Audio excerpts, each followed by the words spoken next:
Okay बेटा, हम अपने डेप्रिसिएशन वाले चैप्टर को आगे कंटिन्यू करते हैं।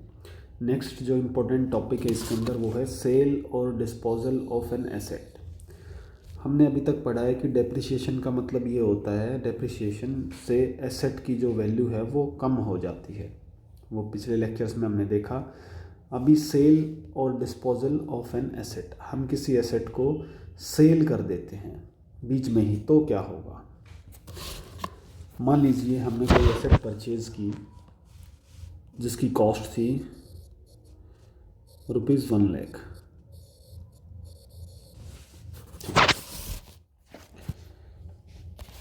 अब इस पे डेप्रिसिएशन मान लो लगता है 12,000 पर ईयर। ठीक है। अब हम इस एसेट को 2 ईयर्स के बाद बेचना चाहते हैं। 2 ईयर्स के बाद हम इसको सेल करना चाहते हैं। तो ये आपका नया कंसेप्ट है। हम समझेंगे कि हम किसी भी एसेट को जब सेल करते हैं बीच में तो क्या प्रॉब्लम्स आएंगी, कैसे हम अकाउंट्स में इसको दिखाएंगे। तो सबसे पहले तो ये देखो, एसेट की सेल स्टार्टिंग में एसेट का प्राइस ईयर 0 मतलब स्टार्टिंग में कितना था, 1,00,000। ठीक है। 1 साल के बाद उस पर 12,000 रुपये डेप्रिसिएशन लगा होगा, तो उसकी वैल्यू कितनी बच गई, उसकी वैल्यू बची 88,000। ईयर 2 में भी उस पर डेप्रिसिएशन लगा होगा। ईयर 2 में फिर से 12,000 डेप्रिसिएशन लगेगा, क्योंकि मैंने बताया था हम स्ट्रेट लाइन मेथड कर रहे हैं। स्ट्रेट लाइन मेथड में हर साल सेम डेप्रिसिएशन लगता है, तो उसकी वैल्यू बची होगी 76,000। मैं मान रहा हूँ कि हमने इसको सेल किया आफ्टर 2.5 ईयर्स। हाफ ईयर इसलिए लिया कि थोड़ा आपको कंसेप्ट और क्लियर हो जाए। तो 2 साल तक तो इसकी वैल्यू इतनी रही। आधे साल में और इसका कितना डेप्रिसिएशन कटेगा, हम इसका डेप्रिसिएशन 12,000 रुपये 1 साल का लगा रहे हैं, यानी 12 महीने का। तो हमने यहाँ 6 महीने का और डेप्रिसिएशन निकालना है, तो 6 महीने का डेप्रिसिएशन कितना लगेगा, 6,000। ये चीज़ मैं दोबारा बता देता हूँ। हमने एसेट को सेल किया 2.5 साल में। पहले साल पूरा डेप्रिसिएशन लगेगा, दूसरे साल पूरा डेप्रिसिएशन लगेगा। जो थर्ड ईयर है उसमें हमने आधे साल ही मशीन को यूज़ किया और आफ्टर 6 मंथ्स हमने उसको सेल कर दिया, तो डेप्रिसिएशन लगेगा ओनली 6 मंथ्स का। तो 6 मंथ्स का डेप्रिसिएशन कैसे निकाला मैंने, पूरे साल का डेप्रिसिएशन है 12,000 डिवाइड बाय 12, क्योंकि 12 महीने होते हैं और मुझे डेप्रिसिएशन चाहिए 6 महीने का, तो इंटू 6 कर दिया तो आपका आ जाएगा। इसी तरह अगर आपको 4 महीने का निकालना होता तो कोई दिक्कत नहीं है, 12,000 ऊपर आ जाता, नीचे 12 ही रहता, और 4 महीने का निकालना होता तो इंटू 4 आ जाता है। ये सिंपल मैथमेटिकल कैलकुलेशन है, आप लोग कर सकते हो। तो नेक्स्ट हाफ ईयर का डेप्रिसिएशन कितना निकला, 6,000 का। तो 2.5 ईयर्स के बाद आज की डेट में हमारे मशीन की हमारे लिए कीमत कितनी है, 70,000। अब हमने क्या कर दिया, इस मशीन को सेल कर दिया और ये मशीन हमारी मान लो 80,000 में सेल हो गई। कोई बंदा मिल गया, वो बोला मैं भाई 80,000 में इस मशीन को ख़रीदने के लिए तैयार हूँ। तो यहाँ पे हमें ये देखना होगा कि हमारी उस डेट को सेल हुई, उस डेट को मशीन की वैल्यू कितनी थी। ठीक है, वैल्यू सेल कितने में हुई, सेल 80,000 में हुई। तो यहाँ से साफ पता लग रहा है कि हमें 10,000 रुपये का क्या हो गया, प्रॉफिट। इस प्रॉफिट को मैं कहाँ ट्रांसफ़र कर दूंगा, प्रॉफिट एंड लॉस अकाउंट में। ये भी हो सकता है कि यहाँ पे 80,000 की जगह मान लो हमारी मशीन सेल होती 60,000 में, 60,000 में। If it was sold in 60,000, फिर मैं मशीन की वैल्यू को कंपेयर करता किससे, जिस वैल्यू पे अपनी सेल हुई है। सेल यहाँ पे हुई है 60,000 की। तो जब कंपेयर किया तो मुझे पता लगा कि मुझे तो 10,000 का लॉस हुआ है। कोई बात नहीं, इस लॉस को भी हम कहाँ ट्रांसफ़र कर देंगे, P&L अकाउंट में। तो यहाँ पे 2 चीज़ समझने की है। पहली चीज़ तो समझने की ये है, पहली चीज़ समझने की बेटा ये है कि जिस डेट को हमने सेल किया उस डेट को हमें मशीन की वैल्यू पता होनी चाहिए, उस डेट को। उस डेट की वैल्यू कैसे पता होगी, हम डेप्रिसिएशन लेस करते जाएंगे, उस डेट तक पहुंच जाएंगे। सेकंड हमें क्या कंपेयर करना है, हमने सेल कितने अमाउंट पे की है उसको उसकी वैल्यू से कंपेयर करना है। या तो प्रॉफिट होएगा या लॉस होएगा। प्रॉफिट हुआ तो P&L अकाउंट में चला जाएगा, लॉस हुआ तो भी P&L अकाउंट में चला जाएगा। लॉस होता है तो P&L अकाउंट में डेबिट होएगा, प्रॉफिट होता है तो P&L अकाउंट में क्रेडिट होएगा। इसको अकाउंट्स में कैसे दिखाएंगे, इसको कैसे करेंगे, वो हमें क्वेश्चन देखते हैं तो और ईजिली आपको समझ में आ जाएगा। एक सिंपल क्वेश्चन है जो इसी के बेसिस पे बना हुआ है, उसको हम रीड आउट करेंगे। एक company purchased machinery for ₹2 lakh, 2 lakh रुपए की कोई मशीनरी परचेज की ऑन 1 अप्रैल 2016। 1 अप्रैल 2000, डेट्स का बड़ा ध्यान रखना बेटा यहाँ पे। The machinery is depreciated at 10% per annum of cost. Machinery का डेप्रिसिएशन कैसे होएगा, 10% पे। इसका मतलब मान लो मशीनरी 2 लाख की है तो उसका डेप्रिसिएशन चलेगा 10% पे। 10% बोले तो यहाँ पे 20,000 रुपये। 20,000 रुपये हर साल मशीन पे क्या लगेगा, डेप्रिसिएशन।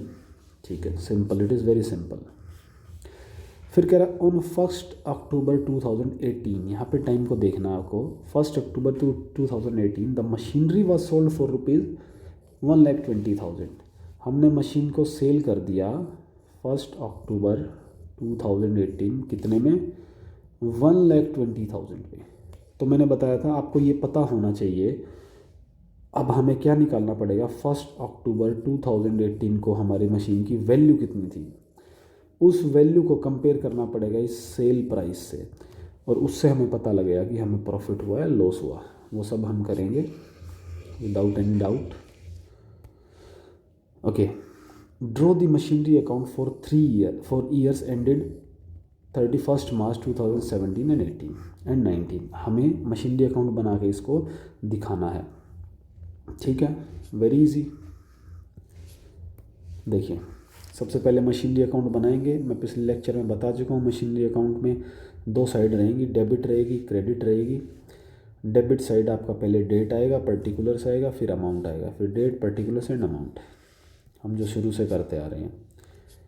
ओके, सी ये अकाउंट एक बार हम खुद बनाने की कोशिश करते हैं। मान लो ये मशीनरी अकाउंट बना, मैं रफली बना रहा हूँ, तो यहाँ पे सिर्फ 2 ही चीज़ रहेंगी, date and amount. So this is date and this is date. Okay, मैंने बताया डेट काफ़ी इंपॉर्टेंट है, तो इसने बोला है this is particular, this is amount, date, particular, amount, this is rough only. ठीक है, इसने बोला हमने 1 अप्रैल 2016 को कोई मशीन खरीदी है। तो मैंने बताया था रूल क्या था, जब भी मशीन बढ़ेगी डेबिट, जब भी मशीन कम होएगी क्रेडिट। तो हमने नई मशीन खरीदी है तो ऑब्वियस सी बात है कि मशीन बढ़ी है, तो डेबिट साइड लिखेंगे टू बैंक अकाउंट। जितने में खरीदी है, कितने में खरीदी है, 2 लाख रुपए में। पूरा साल हमने यूज़ किया, साल के एंड में हम क्या करते हैं, डेप्रिसिएशन चार्ज करते हैं। डेप्रिसिएशन हमने निकाला था 10% के हिसाब से, कितना लगेगा, 20,000 रुपये, जो शुरू में निकाला था। तो साल कब ख़त्म होता है, 31 मार्च 2017। तो यहाँ पे आएगा बाय डेप्रिसिएशन अकाउंट। डेप्रिसिएशन कितना लगेगा, 20,000। मैंने बताया था डेबिट और क्रेडिट हमेशा बराबर होना चाहिए, लेकिन डिफरेंस है तो हम उसको खुद बराबर कर देंगे। क्या लिख के, बाय बैलेंस CD, जिस बैलेंस को नीचे लेके जाना है। तो यहाँ पे आ गया 1,80,000। ये क्लोज हो गया, ये क्लोज हो गया, 1 साल का ख़त्म। और मैंने बताया था अगले साल जब हम शुरू करेंगे तो हम क्या करेंगे, इस वाले बैलेंस को उठा लेंगे। ओके, तो यहाँ पे आया 1 अप्रैल 2017, ये आ गया आपका to balance BD, brought down मतलब उठा लाए, तो ये आ गया 1,80,000। तो यहाँ पे क्या हुआ है, यहाँ पे फिर से पूरे साल कुछ नहीं हुआ, साल का एंड आया, साल का एंड आया तो इस एंड में हमें क्या करना पड़ेगा, डेप्रिसिएशन लगाना पड़ेगा। तो डेप्रिसिएशन कितना लगेगा, बाय डेप्रिसिएशन अकाउंट 20,000 हर साल सेम ही रहेगा। अब दोनों का बैलेंस बराबर करने के लिए यहाँ पे लिखना पड़ेगा मुझे बाय बैलेंस CD, डिफरेंस है 1,60,000। जैसे ही बराबर हुआ तो इधर का टोटल भी 180 आ गया और इधर का टोटल तो 180 है ही। डबल लाइन लगा के हम क्लोज कर देते हैं। अब साल फिर से नया शुरू होगा तो यहाँ पे आएगा 1 अप्रैल 2018। यहाँ पे आएगा to balance BD, it is 1,80,000। अब हम लोगों ने क्या किया है, हम लोगों ने इस साल 2018 में जो क्वेश्चन में बता रहा है, देखो सी 1 अक्टूबर 2018 को हमने क्या किया, मशीन को सेल कर दिया। मशीन को जब भी सेल करते हैं तो हमारे पास मशीनें बढ़ेंगी या कम होगी? ऑब्वियस सी बात है, मशीन सेल कर दी है तो हमारे पास मशीन पहले से कम हो जाएंगी। इसलिए हमें क्रेडिट साइड लिखना है। देखो मैंने निशान लगा रखा है, मशीन जब भी कम हो तो क्रेडिट जाना है। तो मशीन जब भी परचेज हो रही है तो डेबिट, सेल हो रही है तो क्रेडिट। सेल कब की है वो डेट लिखेंगे, 1 अक्टूबर 2018, दिस डेट इज़ इम्पोर्टेंट। इस डेट को हमने क्या किया, सेल किया। यहाँ तक क्या लगा होगा, 6 महीने हमने मशीन को यूज़ किया जो मैंने शुरू में निकाला था। तो 6 महीने का डेप्रिसिएशन कितना बना, देखो आप पूरे साल का डेप्रिसिएशन लगा रहे हो 20,000। यहाँ पे आपने क्या किया, अप्रैल में मशीन को यूज़ किया, मई, जून, जुलाई, अगस्त, सितंबर और अक्टूबर में तो सेल कर दिया पहली तारीख को ही। तो 1, 2, 3, 4, 5, 6 महीने आपने मशीन को यूज़ किया है, उसके बाद सेल किया है। तो 6 महीने का डेप्रिसिएशन लगेगा। 12 महीने का डेप्रिसिएशन है 20,000, तो 6 महीने का डेप्रिसिएशन कितना हो जाएगा, 10,000 रुपये।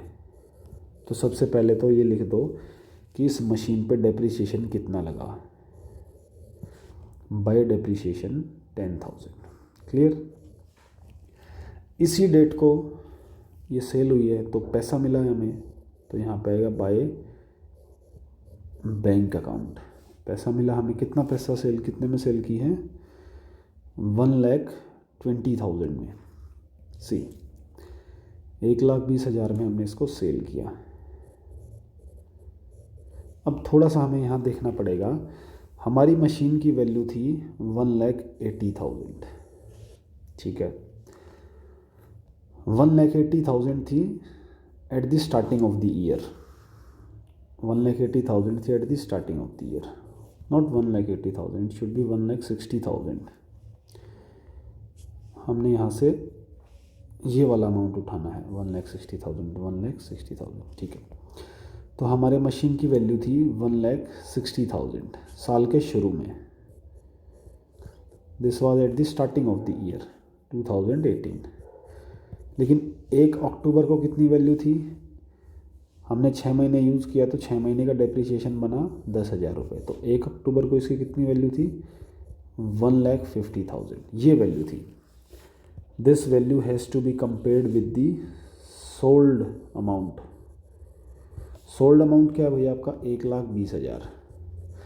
तो भाई आपकी चीज़ थी 1,50,000 की and you have sold it for 1,20,000, तो आपको सीधा सीधा 30,000 रुपये का क्या हुआ है, लॉस। ठीक है, लॉस हुआ है। तो ये छोटी सी कैलकुलेशन आपको करनी पड़ेगी, इट इज़ वेरी सिंपल। और अकाउंट्स में कैसे दिखाएंगे इसको हम देख लेते हैं। ओके, तो यहाँ यहीं पे दिखा देंगे हम by loss on sale of machinery, कितना 30,000। इधर का टोटल भी कितना बन गया, 1,20,000, 30, 150 एंड 10, 160, 1,60,000 बन गया इधर का टोटल भी। इधर का टोटल तो ऑलरेडी 1,60,000 था, दोनों साइड बराबर होगी। अब दिमाग में आ रहा होगा अगर इस मशीन को बेचने से हमें लॉस की जगह प्रॉफिट हो जाता, प्रॉफिट भी तो हो सकता था, प्रॉफिट होता तो हम इस तरफ लिखते डेबिट साइड, और लॉस होता है तो हम लिखेंगे इसको क्रेडिट साइड। आप 1-2 क्वेश्चन और प्रैक्टिस करोगे तो आपको और अच्छे से समझ में आ जाएगा, किसी भी मशीन को सेल करते हैं तब कैसे एंट्री बनेगी। This is the question I have taken, illustration number 5. You can practice the next illustrations, and whatever you can doubt, you can ask with me. This is all for today's class.